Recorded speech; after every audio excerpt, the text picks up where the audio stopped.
수도권의 사회적 거리두기 2.5단계가 다음 일요일까지로 일주일 더 연장된 가운데 신규 확진자는 나흘째 100명대를 유지했습니다. 하지만 여전히 수도권을 중심으로 소규모 집단 감염이 이어지고 있어서 방역 당국은 긴장감을 늦추지 못하고 있습니다. 전문가 연결해서 코로나19 상황 자세히 살펴보겠습니다. 김정기 고려대 약학대학 교수가 연결되어 있습니다. 교수님 안녕하십니까? 네, 안녕하세요. 예. 오늘 발표된 확진자 통계부터 살펴보겠습니다. 신규 확진자가 167명, 이 가운데 152명이 국내 지역 발생인데요. 나흘 연속 100명대를 유지하긴 했습니다. 지난달 말에 400명을 넘기기도 했었는데 이 확산세가 조금 누그러졌다고 봐도 될까요? 일단은 확산세가 과거 8월 27일 날 400명대를 보인 거에 비하면은 조금 이제 수그러든 안정세를 보이는 경향성을 보이고는 있습니다. 근데 우리가 좀 생각을 해봐야 되는 문제가 과거에 8월 27일 날 400명대가 나온 이유는 당시에 사랑제일교회에 직접적으로 관련성이 있는 분들에 대한 진단검사가 활발히 이루어지는 시기였거든요. 그만큼 확진자가 그래서 많이 나온 건데, 어떻게 보면 지금은 사랑제일교회의 진단검사가 어느 정도 마무리됐고요. 그 다음에 여기서 확산된 N차 감염들에 의해서 나오는 상황이다 보니까 물론 과거보다는 안정되긴 했습니다만 여전히 꽤 높은 수준이다, 이렇게 말씀을 드리고 싶습니다. 예. 특히 수도권 발생이 117명입니다. 여전히 상당수를 차지하고 있는데요. 일주일 전부터 강화된 거리두기 2.5단계가 시행 중인데도 왜 이렇게 감염 차단이 어려울까요? 그러니까 실제로 지금 현재의 어떤 2차 재확산 또는 대유행의 도화선이 된 거는 사랑제일교회발 집단 감염입니다. 예. 여기에 기폭제 역할을 한 게 광화문 집회고요. 이제 그 당시에 사랑제일교회의 신도하고 방문자를 포함해서 한 5천여 명 정도로 파악을 하고 있는데, 이 중에서 한 1,400여 명이 아직까지 진단검사를 받지 않았습니다. 예. 더군다나 사랑제일교회 양성률이 한 20%가 되다 보니까 실제로 진단검사를 받지 않으신 분들 중에 꽤 많으신 분이 감염돼 있을 확률이 있고요. 더군다나 그 이후에 광화문 집회 관련해서도 한 5만여 명 중에서 상당수가 아직까지 진단검사를 안 받고 현재 진행 중이고요. 더군다나 소재 파악도 안 되는 사람이 한 7천여 명이 되는 걸로 파악이 되고 있거든요. 예.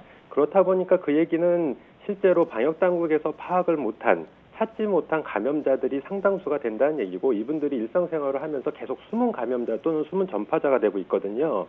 그러다 보니까 이런 분들이 실제로 방역당국의 통제 밖에 있는 거고, 이렇다 예. 보니까 숨은 감염자들, 그래서 이 숨은 감염자들에 의해서 감염 경로가 미상인 어떤 집단 감염이 계속 발생을 하고 있기 때문에 실제로 감염 차단에 굉장히 어려움을 겪고 있는 겁니다.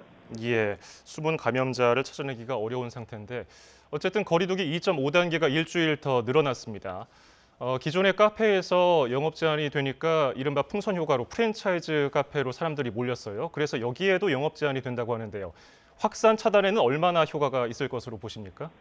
일정 부분 효과는 있습니다만 큰 효과는 기대하기 어렵지 않나, 이런 생각은 가지고 있습니다. 왜냐하면 문제가 되는 커피 전문점이나 제과점 같은 경우에 그 어떤 그런 시설에서 우리가 마스크를 벗는 환경에 노출되게 돼 있거든요. 음식을 먹다 보니까. 근데 실제로 우리 일상생활에서 마스크를 벗게 되는, 어쩔 수 없이 벗게 되는 환경이 가장 대표적인 게 음식점입니다. 그러니까 이 일반 음식점에 대해서는 주간 영업은 제한을 가지만, 야간 영업에 대해서는 제한 방역 조치를 하고 있지만 실제로 주간에 대해서는 아직까지 이렇다 할 방역 지침이 안 나와 있거든요. 그러다 예. 보니까 실제로 많으신 분들이 이제 점심 식사 등을 하시면서 전파에 또는 감염의 우려성에 노출돼 있다, 이렇게는 보고 있습니다. 그렇군요. 지금 또 고민을 해봐야 될 점이 위중 그리고 중증 환자들의 증가폭이 줄고는 있습니다. 하지만 증가세가 꾸준히 이어지고 있는데요. 환자 치료라든지 병상 확보에는 문제가 없을까요? 지금 병상 확보가 시급한 상황입니다. 물론 말씀하신 대로 최근 이제 요 며칠 동안 위중증 환자의 증가 비율이 크게 줄기는 했습니다. 근데 이거는 제가 보기에는 일시적인 현상인 걸로 파악이 되고요. 보통 우리가 확진이 된 다음에 한 7일에서 10일 후에 위중증으로 발전하는 경우가 많고, 예. 그로 인해 그 다음에 한 보름에서 한 달 후에 이제 사망하는 케이스들이 나오는 이런 시퀀스를 가지고 있거든요. 그렇다 보니까 현재까지도 100명에서 200명대의 신규 일일 확진자가 나오는 상황이라면 이런 위중증 환자의 증가 비율은 계속 증가할 거다. 근데 과거에 엊그제 같은 경우에는 한 20명대를 보이다가 최근 1, 2일 정도 실제로 뭐 2명 정도의 증가 비율을 보이고 있는데 이건 일시적인 어떠한 안정세를 보이는 거고 향후에 계속해서 증가를 보일 거다. 따라서 하루빨리 지금 현재 수도권뿐만 아니라 전국적으로 중환자 병상, 치료 병상이 굉장히 부족한 상황이기 때문에 신속하게 이 중환자 치료 병상을 확보해야 되고 더군다나 가장 큰 문제가 인력 문제입니다. 인력하고 예. 장비까지 갖춰야 되기 때문에 빨리 대책을 마련해서 확보를 해야 된다 이렇게 보고 있습니다. 그렇군요.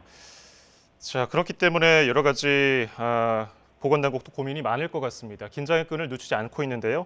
권준욱 중앙방역대책본부 부본부장의 발언을 직접 들어보시겠습니다. 지금의 상황은 사실 언제라도 또 한 번의 대규모 집단 발생이 있으면 전국 발생으로 번질 수 있고 이는 곧 역학 역량을 넘어서서 의료 체계의 대응까지도 마비시킬 수 있는 그동안 쌓여온 누적된 위험이 매우 큰 시기이기도 합니다. 언젠가는 불가피하게 3단계 거리두기가 시행될 수도 있겠지만 그 상황은 최후의 수단이 되어야 합니다. 예, 3단계 거리두기를 염두에 두고 있는데 최후의 수단이다. 그러면 아직까지는 현재 방역 수준 2.5단계 수준에서 관리할 수 있다는 얘기인가요? 지금 현재 2.5단계 수도권에서는 2.5단계를 시행을 하고 있는데요. 실제로 일일 신규 확진자 수준을 보면 100명에서 200명대 사이를 보이고 있거든요. 예.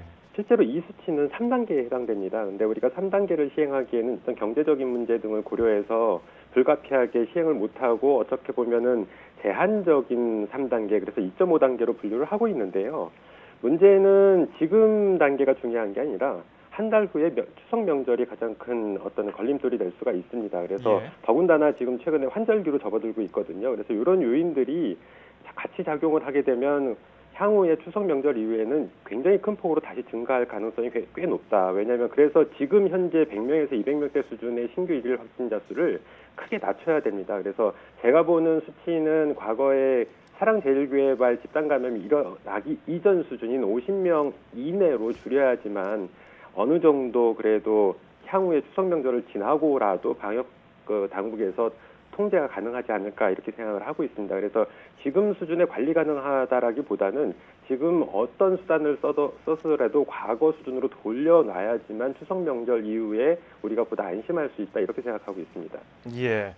말씀하신 것처럼 경제냐 방역이냐 두 사이에서 3단계 격상 필요성 논의는 됩니다만은 계속 고민하고 있는데요. 3단계 조치가 불가피한 상황은 언제라고 평가하십니까?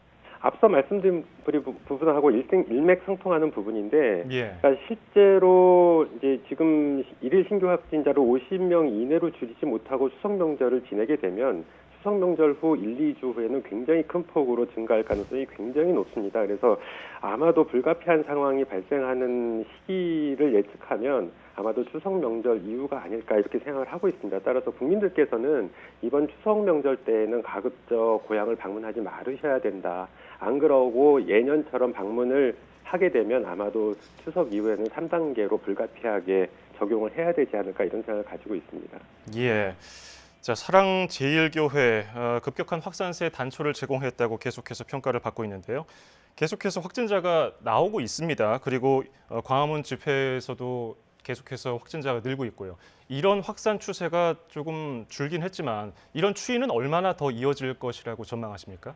여러 가지 면에서 유사성이 있는 과거 사례가 이태원 클럽발 확산이거든요. 예. 그래서 이태원 클럽발 확산을 참고해서 좀 예측을 해보면 당시에 이태원 클럽발 확산이 일어난 다음에 2, 3개월 정도 지속이 됐습니다.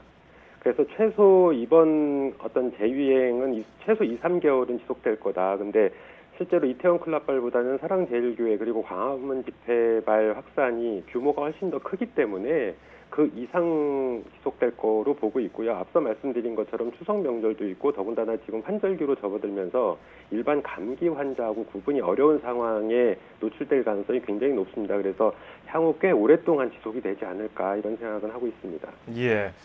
지금 더 큰 문제는 광화문 집회발 감염이 다른 지역입니다. 대구 동충하초 설명회 같은 집단 감염으로 이어지고 있다는 건데요. 최근에 방역당국 얘기에 따르면 동충하초 사업 설명회와 관련해서 30명의 누적 확진자가 확인됐습니다.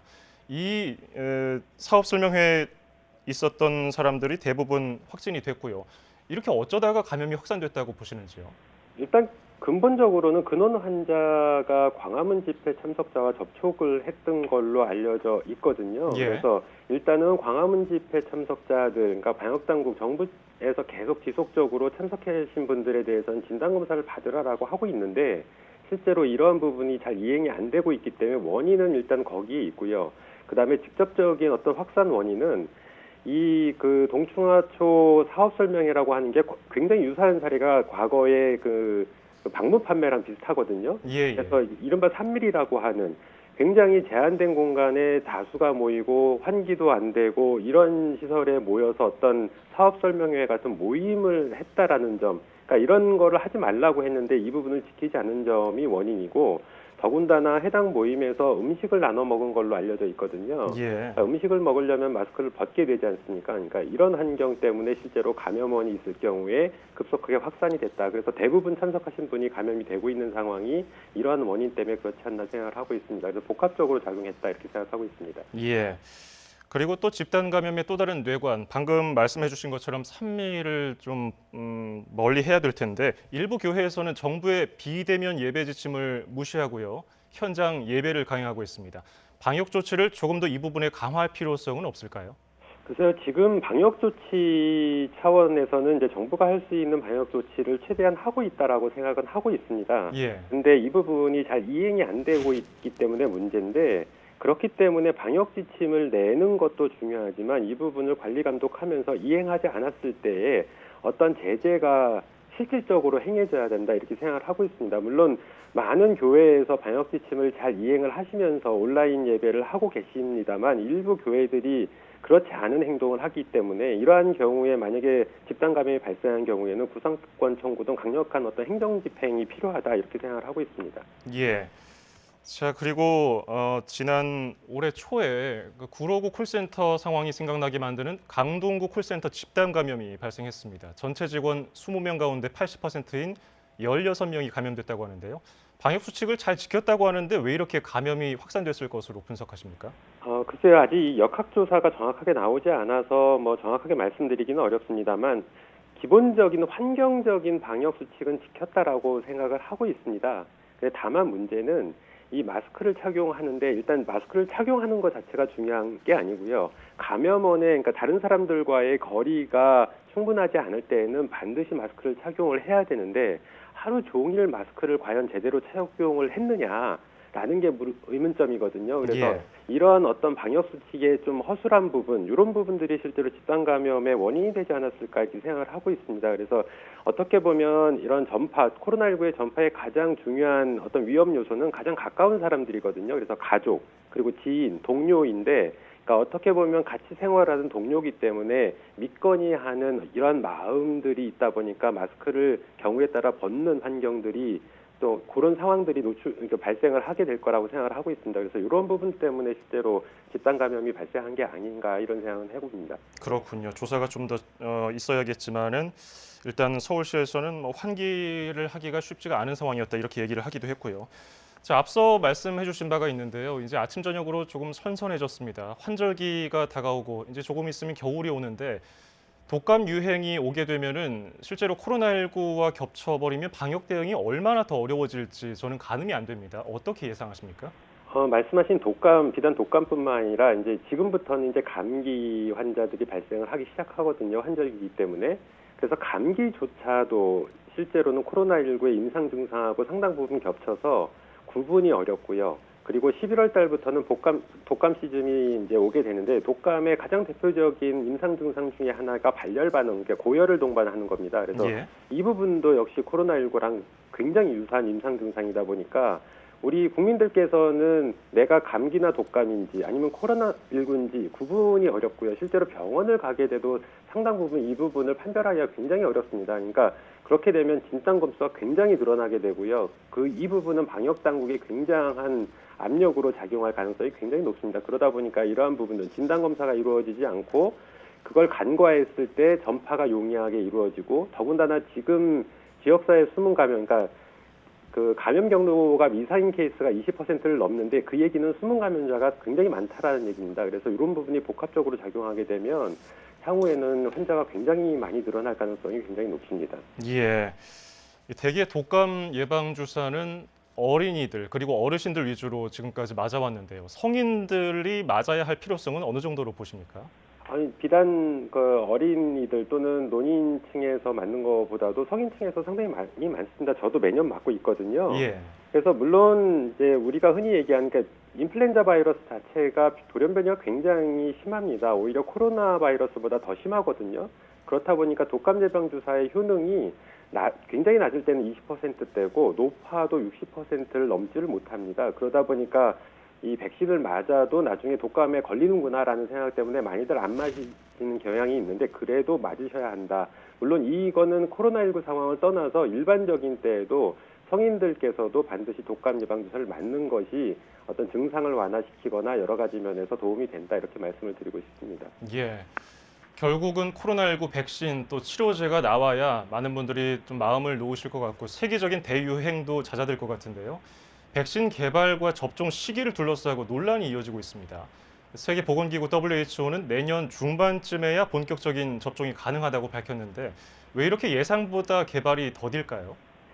실제로 코로나19 백신 자체가 기존의 전통적인 방법으로 만드는 백신의 공정을 따르지를 않고 있습니다. 왜냐하면 그렇게 만들기가 굉장히 어렵기 때문에 예. 지금까지 하지 않았던 방법으로 백신을 만들다 보니까 굉장히 오래 걸리는 측면이 있는 거고요. 그리고 더군다나 이제 빨리 승인이 나면 올 말이나 내년 초에는 개발이 완료가 될 것 같은데 이게 공급이 그렇다라고 그래서 모든 사람을 한꺼번에 맞출 수가 없습니다. 이게 순차적으로 맞춰야 되다 보니까 상당히 개발 시점부터 실제로 공급이 상당 부분 이루어질 때까지는 시간 차이가 굉장히 있을 수밖에 없고요. 더군다나 이렇게 만든 백신, 굉장히 짧은 시간에 만든 백신, 더구나 전통적인 방법이 아닌 새로운 방법으로 만든 백신들의 안전성 문제가 계속 화두가 되고 있기 때문에 그래서 이런 부분들이 계속 이제 백신이 실제로 상용화되는데 어려움을 나타낸다 이렇게 보고 있습니다. 예, 백신 개발 상용화를 위해서 각국 정부가 노력하고 있는데 우리 정부 역시 이 백신과 치료제 개발을 전폭 지원하고 있습니다. 국산 백신이라든지 치료제를 어느 정도 기대해도 될까요? 글쎄요, 현재는 우리나라에서 중점적으로 지원하고 있는 백신 같은 경우에는 대표적으로 3가지 정도가 있고요. 그리고 치료제 같은 경우 한 4개에서 5개 정도가 지금 대표적으로 있는데 일단 현재 모든 이런 후보물질들이 임상 단계 또는 비임상 단계에 있기 때문에 향후에 임상 단계를 다 거쳐봐야지 성공 가능성 여부는 안다 이렇게 생각을 하고 있고요. 더군다나 앞서 말씀드린 것처럼 백신 같은 경우에 그 전통적인 방법으로 만들지 않다 보니까 계속 안전성 문제는 계속 화두가 될 논란의 여지가 있습니다. 그래서 이런 부분을 어떻게 해결을 해야 되느냐가 향후에 국내에서 백신 개발의 어떤 성공의 관건이 될 거다 이렇게 생각을 하고 있고 치료제 부분도 마찬가지입니다. 실제로 유효성이 어떤가 그리고 부작용은 없는가 이런 부분이 확실하게 검증이 돼야지만 성공적으로 개발이 됐다라고 얘기를 할 수가 있습니다. 그래서 이런 부분들이 앞서서 해결이 돼야 된다 이렇게 생각을 하고 있고 문제는 백신이나 치료제를 개발을 해도 바이러스 자체가 계속 돌연변이를 일으키기 때문에 향후에도 유효성이 떨어질 가능성도 굉장히 많고요. 그래서 지금 중점적으로 지원하고 있는 그런 백신이나 치료제 후보물질보다는 광범위하게 후속적인 후보물질에 대한 지원들이 계속 이루어져야 된다 이렇게 생각을 하고 있습니다. 예, 알겠습니다. 오늘 설명 여기까지 듣도록 하죠. 오늘 말씀 고맙습니다. 네, 감사합니다. 네, 지금까지 김정기 고려대 약학대학 교수였습니다.